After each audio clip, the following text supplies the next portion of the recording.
Pour ceux qui quittent la campagne poussés par la misère et qui s'entassent dans les grandes villes du Maroc, la vie est toujours aussi dure. Les plus pauvres ou les plus désespérés d'entre eux veulent partir coûte que coûte, même en risquant leur vie.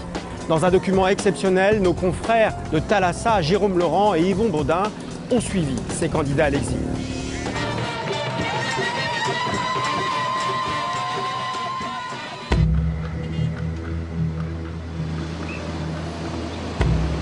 Port de Tanger, nous sommes au mois de décembre.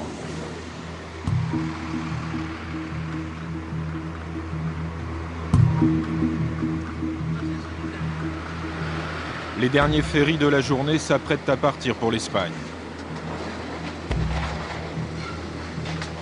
À leur bord embarquent des semi-remorques venues de toute l'Europe, s'approvisionner au Maroc.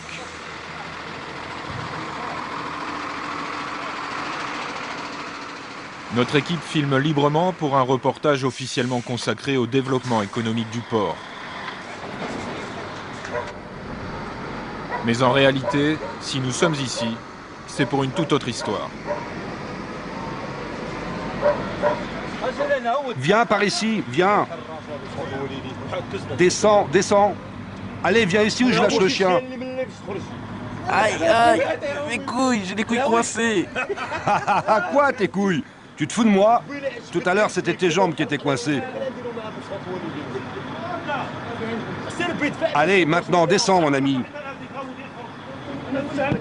Je peux pas, je suis coincé, je vous dis. Laissez-moi sortir doucement, ne me tirez pas.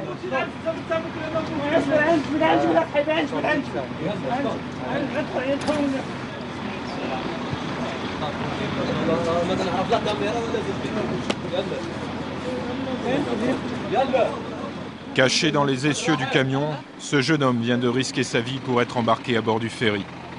Peine perdue. Tu as de la chance qu'il y ait cette caméra aujourd'hui, sinon...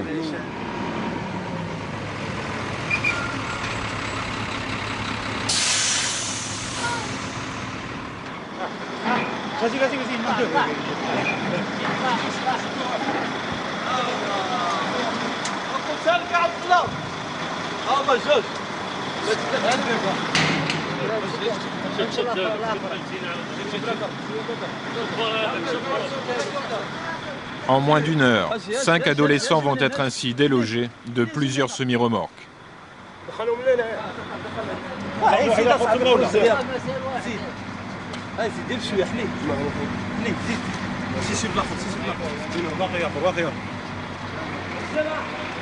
Où est-ce que tu voulais aller?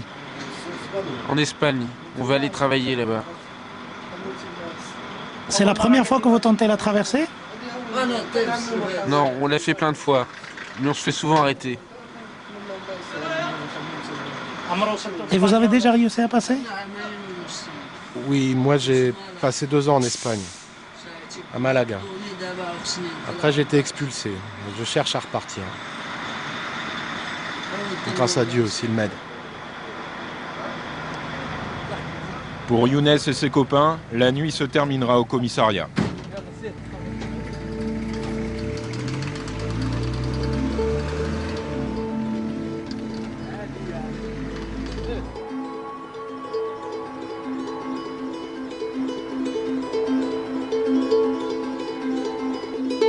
Harag. En arabe, cela veut dire brûler. Ils s'appellent entre eux les haragas, les brûleurs. Comme on brûle l'asphalte, sauf qu'ici, ce n'est pas une simple route qu'il faut traverser, mais un détroit, large de 13 km. Le détroit de Gibraltar. À Tanger, quand la météo est bonne, on peut toucher du doigt les montagnes andalouses, de l'autre côté du détroit. Une vision presque trop violente, une torture quotidienne pour tous ceux qui rêvent d'émigrer en Europe.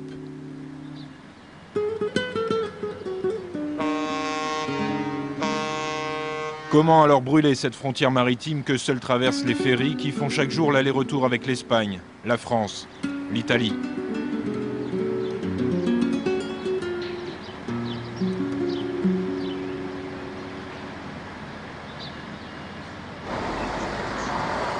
Nous avons voulu mieux connaître ces Haragas. Des adolescents pour la plupart, ou de jeunes adultes. Tous des garçons. Connaître leur histoire, savoir pourquoi ils s'affranchissent des filières classiques de l'émigration clandestine pour tenter eux-mêmes leur chance au péril de leur vie. Leur jeu, leur roulette russe donc, c'est de se cacher dans les camions qui montent à bord des ferries en partance pour l'Europe. Un jeu risqué.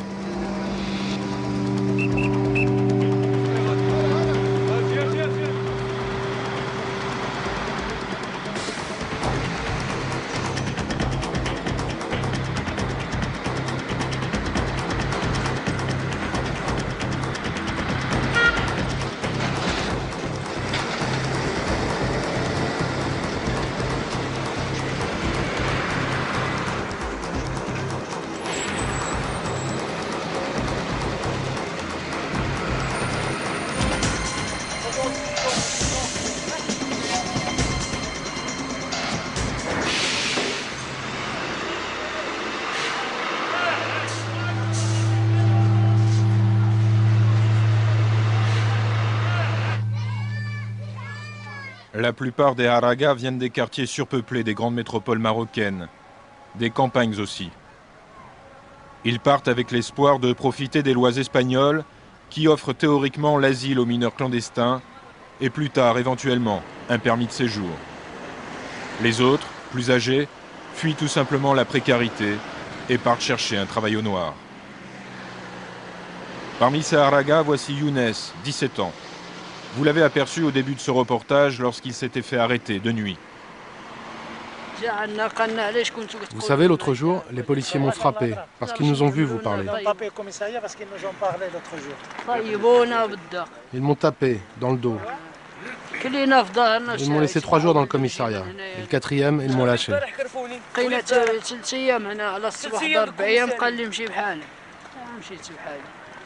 Tu as payé pour sortir? Non, parce que j'avais rien sur moi. Si j'avais eu de l'argent, j'aurais pu sortir tout de suite. Avec 2 ou 5 euros, tu sors tout de suite. Pourquoi tu n'as pas peur de nous parler? Mais de quoi je devrais avoir peur? Qu'est-ce qui va m'arriver? On ne meurt qu'une fois, si Dieu veut. J'ai peur de rien. Si tu vas en prison, Dieu s'occupera de ceux qui te maltraitent après.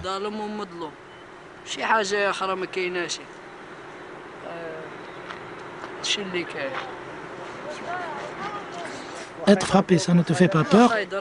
Écoute, de toute façon, dès la première fois où je suis descendu dans ce port, je me suis préparé à tout. Je suis prêt à tout. La prison, la vie et la mort. Tu sais, il y a des jeunes Haragas qui meurent sous les camions. D'autres qui tombent du mur. Hier, ils en ont sorti un qui s'était noyé dans le port. D'après toi, combien il y a de Haragas ici? Je dirais à peu près 2000.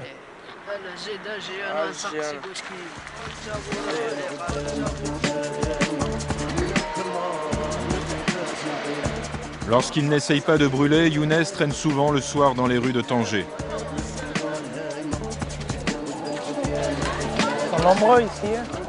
Il nous emmène vers une petite place de la Médina qui surplombe le port. Là se retrouvent tous les soirs des dizaines de Haragas qui échafaudent leur plan pour partir.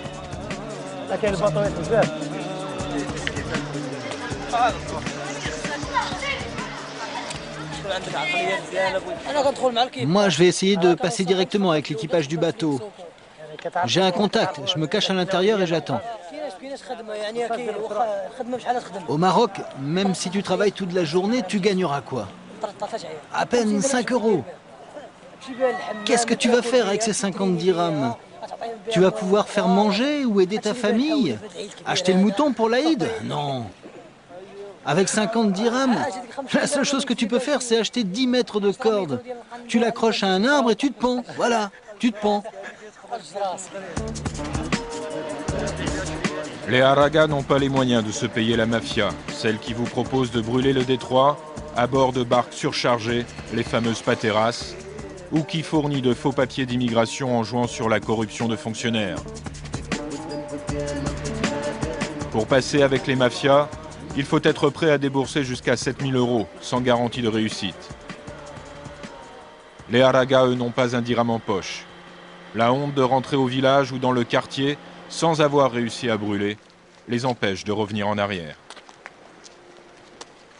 Alors certains vivent là depuis des années, au plus près du port, et parfois même à l'intérieur,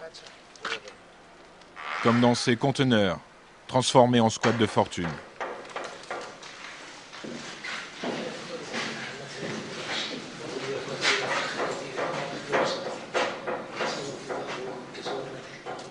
Plus loin, alors que nous marchons toujours à l'intérieur du port, nous découvrons une brèche dans le mur d'enceinte.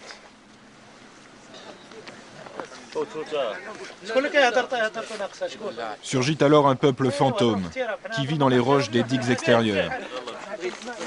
Des gamins, souvent défoncés, à la colle ou au shit pour faire passer la faim et le froid. Venez, venez, je vous montre où j'habite, venez voir. Regarde ma maison, regarde ma maison. Regarde ma niche. J'ai même fait un ascenseur dedans.